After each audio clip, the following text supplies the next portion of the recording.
Il t'a donné une petite partie de la vérité, il ne t'a pas tout dit. Il ne t'a pas dit que quand tu vas embrasser cette fille, il va te désarmer. Il ne t'a pas dit que quand tu vas embrasser ces garçons, il va te désarmer.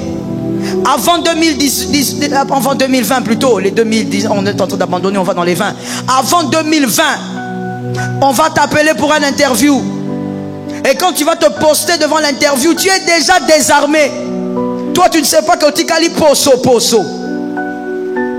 Tu n'as plus la grâce, les armes pour relever le défi. Toi, tu vas là bien sérieux, tu penses que c'est la cravate qui permet de recevoir un travail. Tu es bien cravaté là, tu te mets là, tu fais l'interview. Quand tu as fini, tu dis en tout cas, j'ai tellement bien presté. Bien aimé, ce n'est pas toujours une question de bien prester. Certaines personnes qui ont eu ce travail n'étaient pas plus excellents que toi. Mais le problème c'est que toi tu aimes tellement embrasser que le péché t'a désarmé. Quand on t'appelle, on te dit, vous n'avez pas eu le travail. Ah, comment je viens de la retraite? Je n'ai pas eu le... Non, moi je ne comprends plus bien. Je reste d'abord à la maison. Frère, reste à la maison. Ton ignorance va t'amener dans la destruction la plus profonde. La faiblesse que vous négligez, que vous pratiquez, vous désarme. Non, j'ai l'impression que je dois entrer en jeûne. Mon frère, ce n'est pas un problème de jeûne. Tu as perdu les armes. Est-ce que quelqu'un m'entend bien? J'ouvre une brèche pour dire, regarde comment le diable est mauvais. Non, le diable c'est vraiment notre ennemi. C'est vraiment notre ennemi. Regarde comment il est mauvais. Il te convainc, jeune homme, jeune fille, qu'embrasser n'est pas un péché. Il te convainc, tu dis non, on fait rien. D'ailleurs, ma soeur, tu l'appelles même ma soeur avant de l'embrasser. Ma soeur, on va s'embrasser maintenant. Mets les mains dans tes poches, moi aussi je mets dans mes poches. Embrassons-nous. Et vous dites ce n'est pas un péché, que ce n'est pas la sexualité. Et pourtant moi je sais que les embrassements et tous les restes, ce sont les préliminaires de la sexualité proprement dite. Comme j'ai l'habitude de dire, embrasser ce n'est pas un péché. Tu es sûr que ce n'est pas un péché? Que si tu embrasses ton fiancé, ce n'est pas un péché, tu es sûr? Est-ce que tu peux te mettre à embrasser le voisin qui est juste à côté? Tu veux que je siffle? Oui, pour dire 1, 2, 3, embrassez-vous. Oh, comment vous vous exclamez? Ce n'est pas un péché. On n'a rien fait. On s'est juste embrassé. À peine on s'est embrassé. Ah bon? Tu peux faire la même chose avec ton frère? Tu peux le faire avec ton père? Lorsque toi, bien-aimé, le diable t'apprend, le diable prend le péché, le diable maquille le péché, il met le make-up et il te présente le péché et dit, tu vois, c'est pas grave. C'est pas comme si tu l'as rendu enceinte. C'est pas comme si tu as descendu ton pantalon. C'est vraiment pas grave. Mais comme toujours, comme le jardin d'Éden, le diable ne change pas de stratégie. Que quelqu'un me dise, il ne change pas de stratégie. Comme dans le jardin d'Éden, c'est comme ça que tu vas voir que malgré tes prières, il y a certains obstacles qui ne tombent pas. Tu pries, ça ne tombe pas, ça te regarde. Résistance. Tu invoques le feu, le démon te regarde. Tu fais des déclarations prophétiques, la chose ne change pas. Au contraire, en sortant de cette déclaration prophétique là, les choses s'empirent. Tu as déjà été désarmé, tu as perdu les armes qui devaient te donner la victoire face à certains défis, face à certains combats. Mon frère, lorsque je l'ai enseigné, je ne sais plus, je crois que c'était le premier jour, je ne sais plus, je t'ai dit ici, crains Dieu. Si Dieu te dit crains, c'est pour ton intérêt. Parce que quand tu crains Dieu, tu protèges tes armes, tu gardes tes armes. Lorsque la faiblesse vient, tu dis Seigneur, nazo kokate, mais Saint-Esprit, je compte sur toi. Au nom de Jésus. Quand tu protèges tes armes, les obstacles qui viendront, tu vas utiliser les pierres sans problème. Tu vas écouler Goliath sans problème. Mais tu as tellement perdu d'armes que les nouveaux défis, tu deviens faible. Tu dois refuser que la faiblesse te désarme. Toute faiblesse devant laquelle vous succombez vous désarme. Est-ce que quelqu'un m'a capté? Le verset que je t'ai donné, 2 Samuel 11, 1 à 27. Et Heureusement que David avait tué Goliath avant de rencontrer la femme de Uri. Parce que le fait qu'il n'avait pas rencontré la femme d'Uri avant lui a permis de tuer Goliath. Il avait toutes les armes pour tuer Goliath. Parce que David était un homme qui était encore au-dessus de ses faiblesses. David était un homme capable de dompter ses faiblesses par la grâce de Dieu. Et quand il a vu Goliath, il avait les armes pour tuer Goliath. Mais regardez ceci.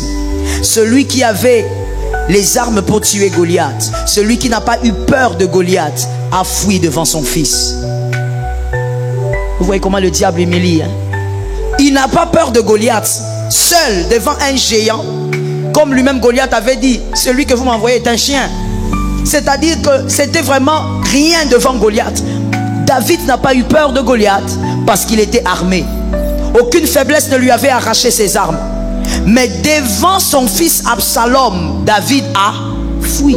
Pourquoi? Parce que le péché avec Beersheba lui avait désarmé. Lorsqu'il est tombé avec Beersheba, il a été désarmé. Lorsqu'il a tué Uri, il a encore été désarmé devant son fils, le fils que lui il a engendré, le fils que lui il a éduqué. David fuit, il laisse le trône. Pourquoi?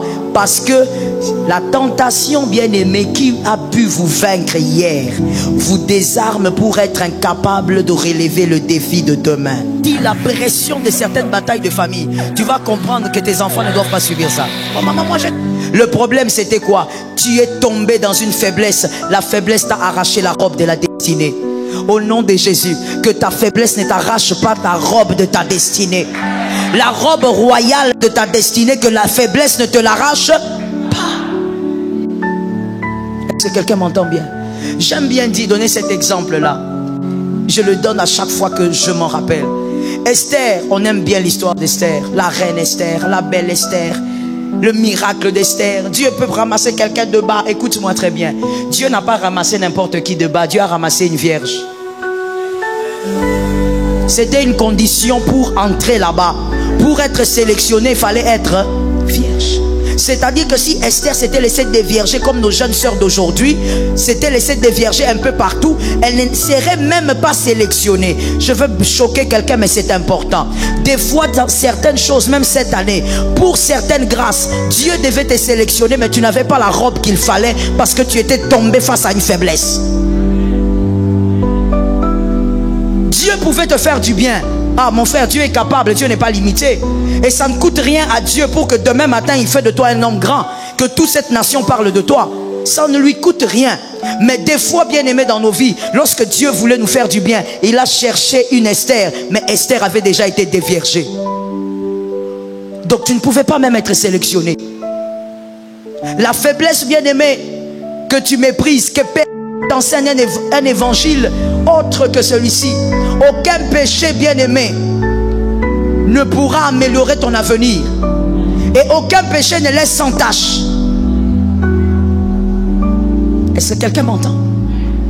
La faiblesse là que tu entretiens, le péché là avec lequel tu joues, tu aimes ce péché comme Samson. Ce péché va t'arracher la robe de gloire. Est-ce que quelqu'un entend? Même le fait que Samson, ses cheveux étaient coupés. Frère, la vérité c'est quoi dans cette histoire-là? La gloire avait quitté Samson avant même ça. La gloire avait quitté Samson déjà lorsque Samson s'est plaisé dans le péché, dans le mal. Protège la robe de ta destinée. Heureusement que la Bible dit: vaut mieux la fin d'une chose. Heureusement pour toi, n'est-ce pas? C'est-à-dire que si tu as mal commencé l'année, tu peux rectifier les tirs. Est-ce que quelqu'un m'entend bien? Ah, tu peux toujours supplier Jésus. Je le répète pour un homme intelligent. Tu peux toujours supplier Jésus. Il y a des gens qui ont supplié Jésus pour des choses qui ne méritaient pas. Jésus à libérer. Ah, ta foi peut toujours tout amener.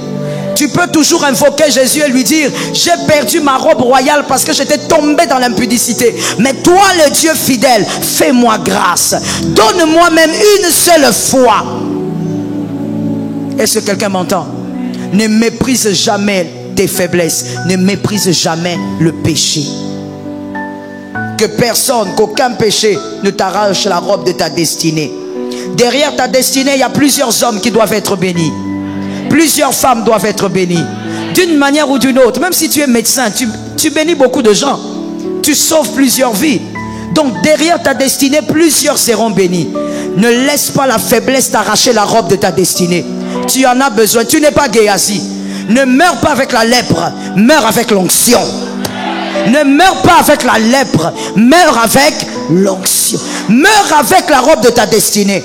Accomplis ta destinée malgré les combats. Malgré les tentations, garde la robe. Est-ce que quelqu'un en entend bien? Garde la robe. Ne laisse pas les faiblesses venir détruire ce que Dieu t'a donné. Quatrième vérité. Je vous ai donné les versets sur la troisième vérité. Quatrième vérité. 2 Samuel 11, 1 à 27. 2 Samuel 11, 1 à 27.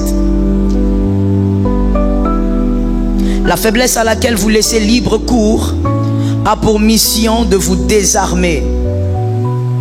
La faiblesse à laquelle vous laissez libre cours a pour mission de vous désarmer. Il te désarme, elle te désarme. Elle t'arrache toutes les armes. Si vous vous laissez entraîner aujourd'hui, bien-aimés, vous serez incapable de relever le défi de demain. Parce que le défi de demain aura besoin des armes d'aujourd'hui. Or, la faiblesse ou le péché te désarme pour que dans les défis prochains, tu sois incapable de relever. Tu sois incapable de vaincre. Est-ce que quelqu'un a capté? Je vous laisse le temps d'écrire.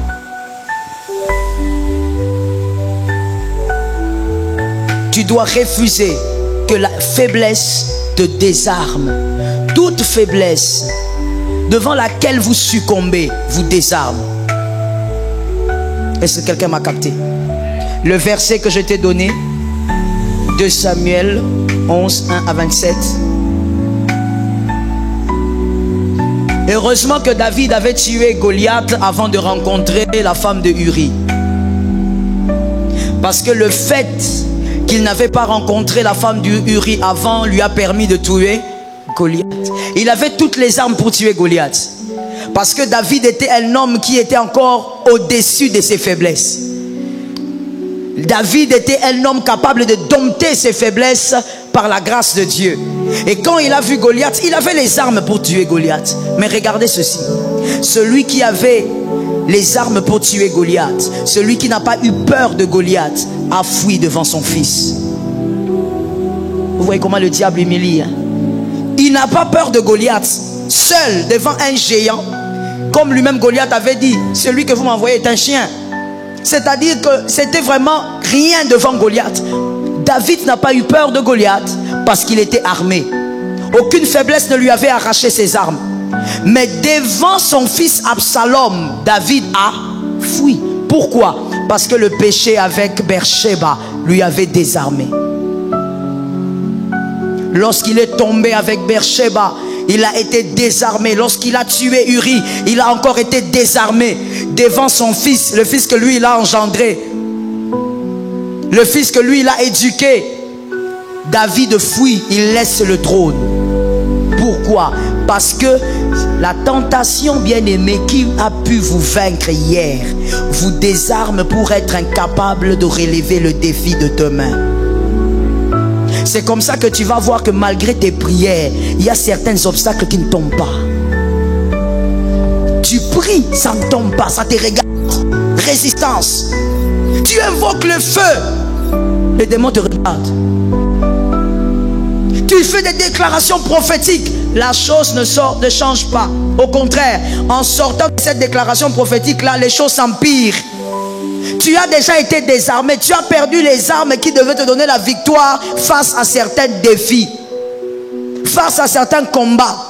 Mon frère, lorsque je l'ai enseigné, je ne sais plus, je crois que c'était le premier jour, je ne sais plus, je t'ai dit ici, crains Dieu. Si Dieu te dit crains, c'est pour ton intérêt.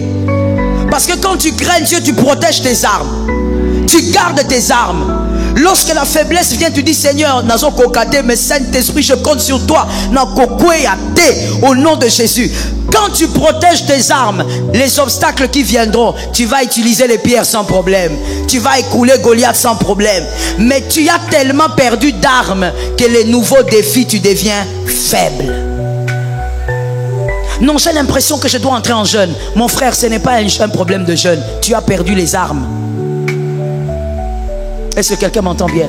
J'ouvre une brèche pour dire, regarde comment le diable est mauvais. Non, le diable, c'est vraiment notre ennemi. C'est vraiment notre ennemi. Regarde comment il est mauvais. Il te convainc, jeune homme, jeune fille, qu'embrasser n'est pas un péché. Il te convainc. Tu dis non, non, non, on fait rien. D'ailleurs, ma soeur, tu l'appelles même ma soeur avant de l'embrasser. Ma soeur, on va s'embrasser maintenant. Mets les mains dans tes poches, moi aussi je mets dans mes poches. Embrassons-nous. Et vous dites, ce n'est pas un péché. Que ce n'est pas la sexualité. Et pourtant, moi je sais que les embrassements et tous les restes, ce sont les préliminaires de la sexualité. Proprement dite. Comme j'ai l'habitude de dire, embrasser ce n'est pas un péché. Tu es sûr que ce n'est pas un péché? Que si tu embrasses ton fiancé, ce n'est pas un péché, tu es sûr? Est-ce que tu peux te mettre à embrasser le voisin qui est juste à côté? Tu veux que je siffle? Oui, pour dire 1, 2, 3, embrassez-vous. Oh, comment vous vous exclamez? Ce n'est pas un péché. On n'a rien fait. On s'est juste embrassé. À peine on s'est embrassé. Ah bon? Tu peux faire la même chose avec ton frère? Tu peux le faire avec ton père? Lorsque toi, bien-aimé, le diable t'apprend, le diable prend le péché, le diable maquille le péché, il met le make-up et il te présente le péché et dit, tu vois, c'est pas grave. C'est pas comme si tu l'as rendue enceinte. C'est pas comme si tu as descendu ton pantalon. C'est vraiment pas grave. Mais comme toujours, comme le jardin d'Éden, le diable ne change pas de stratégie. Que quelqu'un me dise, il ne change pas de stratégie. Comme dans le jardin d'Éden, il t'a donné une petite partie de la vérité, il ne t'a pas tout dit. Il ne t'a pas dit que quand tu vas embrasser cette fille, il va te désarmer. Il ne t'a pas dit que quand tu vas embrasser ce garçon, il va te désarmer. Avant 2020 plutôt, les 2010, on est en train d'abandonner, on va dans les 20. Avant 2020, on va t'appeler pour une interview. Et quand tu vas te poster devant l'interview, tu es déjà désarmé. Toi, tu ne sais pas que Tikali poso. Tu n'as plus la grâce, les armes pour relever le défi. Toi, tu vas là bien sérieux, tu penses que c'est la cravate qui permet de recevoir un travail. Tu es bien cravaté, là, tu te mets là, tu fais l'interview. Quand tu as fini, tu dis, en tout cas, j'ai tellement bien presté. Bien aimé, ce n'est pas toujours une question de bien prester. Certaines personnes qui ont eu ce travail n'étaient pas plus excellents que toi. Mais le problème, c'est que toi, tu aimes tellement embrasser que le péché t'a désarmé. Quand on t'appelle, on te dit, vous n'avez pas eu le travail. Ah, comment je viens de la retraite? Je n'ai pas eu le... Non, non, non, non, non, moi je ne comprends plus bien. Je reste d'abord à la maison. Frère, reste à la maison. Ton ignorance va t'amener dans la destruction la plus profonde. La faiblesse que vous négligez, que vous pratiquez, vous désarme.